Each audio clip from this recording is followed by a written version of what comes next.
एक आदमी ने शराब पी हुई है, हम कैसे पता करेंगे कि उसने शराब पी हुई है? हाँ, एक शख्स जैसे रोज़मर्रा की ज़िंदगी में आपको मिले और उसने शराब पी हुई है तो आप कैसे पता करेंगे, ये आपका सवाल है। उसके लिए बहुत आसान सा है कि उस पेशेंट से अगर आप बात करेंगे तो वो सही तरह से बात का जवाब नहीं दे पाएगा, वो कंसंट्रेट नहीं कर पाएगा, उसकी बोलने का अंदाज़ ऐसा होगा कि उसकी स्पीच स्लर्ड स्पीच कहते हैं कि मतलब ऐसे लोग अक्सर नहीं कहते हैं किसी को आहिस्ता बात कर रहा हो और खींच के कोई अल्फाज कह रहा हो तो ये तुम नशे में हो गया, तो बिल्कुल वही सूरत हाल होती है उसकी कि अल्फाज को खींच के अदा करेगा जैसे कोई गा रहा हो।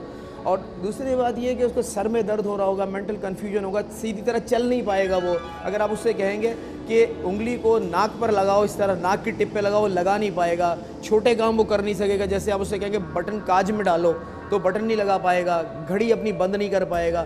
तो ये छोटे छोटे काम जो हैं वो उससे हो नहीं पाएंगे, इसलिए कि ये सारे के सारे जो है ना फाइन वर्क होते हैं, इनमें कंसंट्रेशन की ज़रूरत होती है, ओरिएंटेशन की ज़रूरत होती है, जो वो लॉस्ट कर चुके होते हैं। इसके अलावा और अगर ज़्यादा उसने पी हुई है शराब, और ज़्यादा प्रॉब्लम होगी तो उसकी इसके अलावा वो बेहोश पाए जाएंगे, गिरे हुए होंगे, सांसें सही नहीं आ रही होंगी, बाज़ मरतबा बहुत ज़्यादा भी आप आवाज़ दें तो वो उठ नहीं पाएंगे, कोमा की स्टेट में चले जाते हैं। ये डिपेंड करता है कि वो कितनी ज़्यादा शराब पिए हुए हैं। सर, एक आदमी ने बहुत शराब पी हुई है, हम ऐसे में उसे क्या फर्स्ट एड देंगे? ठीक है, एक शख्स आपके पास ऐसा आया जो कि बिल्कुल होश में नहीं है और बहुत ज़्यादा ओवर ड्रिंक हुआ है, तो आप उसकी फ़र्स्ट एड के तौर पे आप सबसे पहले उसको ये करें कि कोशिश ये करें कि जो उसके पेट में मौजूद है शराब वो निकल जाए। इसलिए कि शराब जो है 10 से 15 सीसी 10 से 15 ml 1 घंटे में जज्ब होती है। अगर उसने बहुत ज़्यादा पी हुई है तो यकीनन उसके स्टमक में अभी भी मौजूद होगी। जब वो स्टमक में मौजूद होगी तो वो अगर आप वॉमिटिंग करा देंगे तो जो एब्जॉर्ब हो गई है वो तो आहिस्ता आहिस्ता मेटाबोलाइज हो जाएगी, लेकिन जो मौजूद है वो मज़ीद एब्जॉर्ब होने से बचेगी।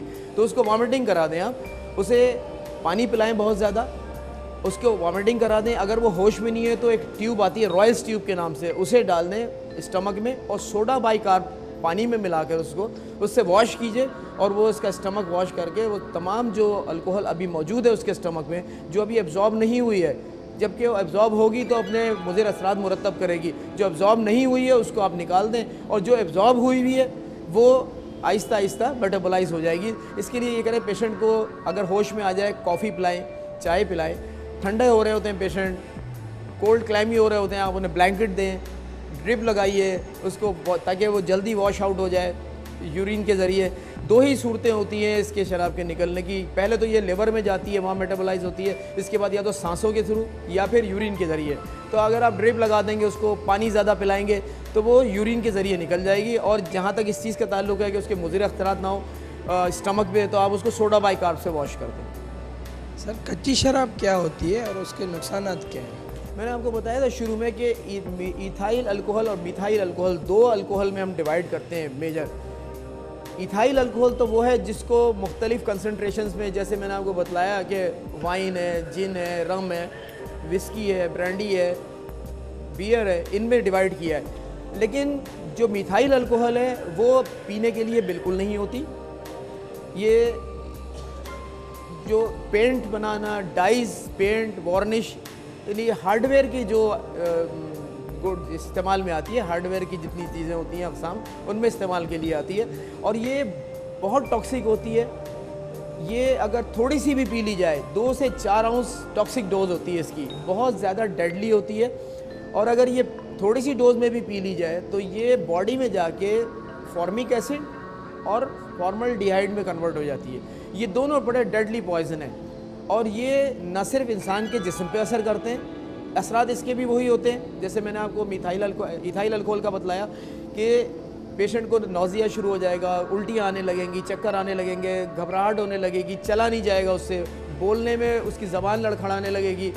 लेकिन इसमें सांसें रुकना शुरू हो जाएंगी, आखिर में कोमा में चला जाएगा पेशेंट। लेकिन इसमें एक दो ख़ास बातें ये हैं कि ये इतनी ज़्यादा डेडली होती है, ये आँख की जो नस होती है उस पर काम करती है।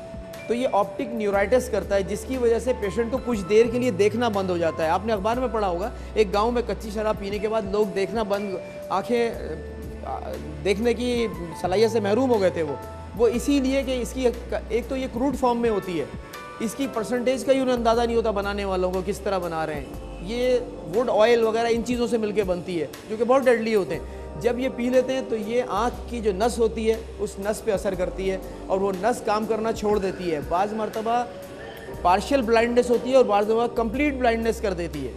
अगर ऐसा मरीज़ आपको मिले जिसने कच्ची शराब पी हुई है तो आप उसके ट्रीटमेंट के लिए ये करें, फ़र्स्ट एड के तौर पे ये करें कि उसको वही मैंने आपसे जिस तरह कहा कि जो पेट में मौजूद है वो तो कम से कम बाहर निकल जाए।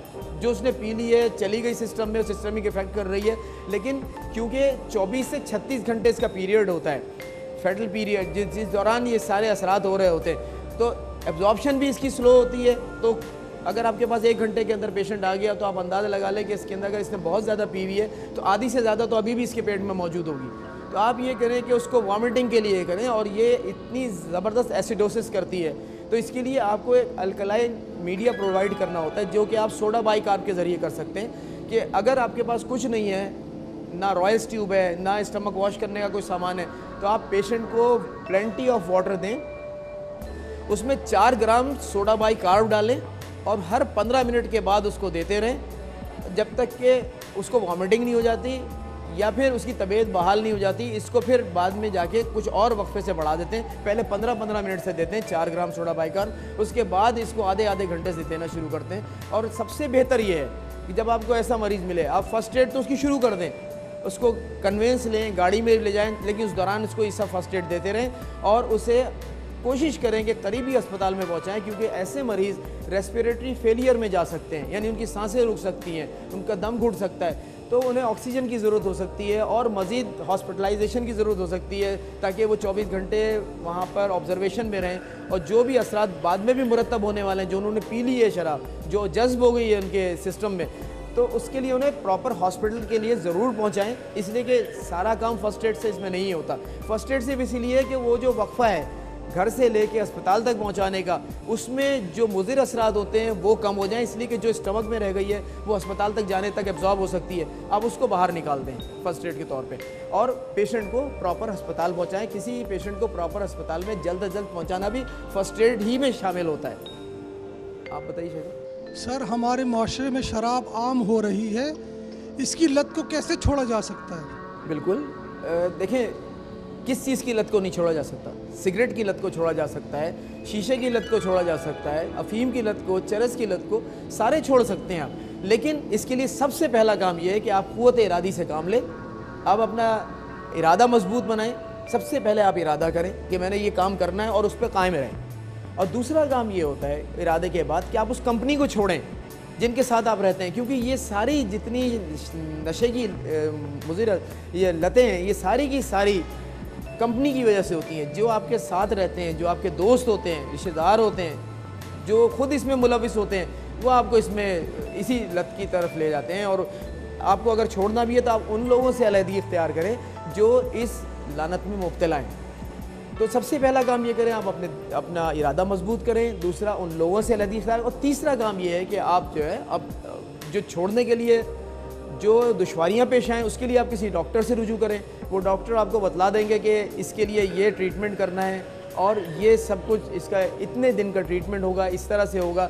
और जो भी आपको परेशानियाँ, जो भी मसाइल दरपेश आएँ, आप अपने डॉक्टर से रुजू करते रहें, लेकिन साबित कदम रहें और अल्लाह ताला इंशाअल्लाह आपका साथ देंगे।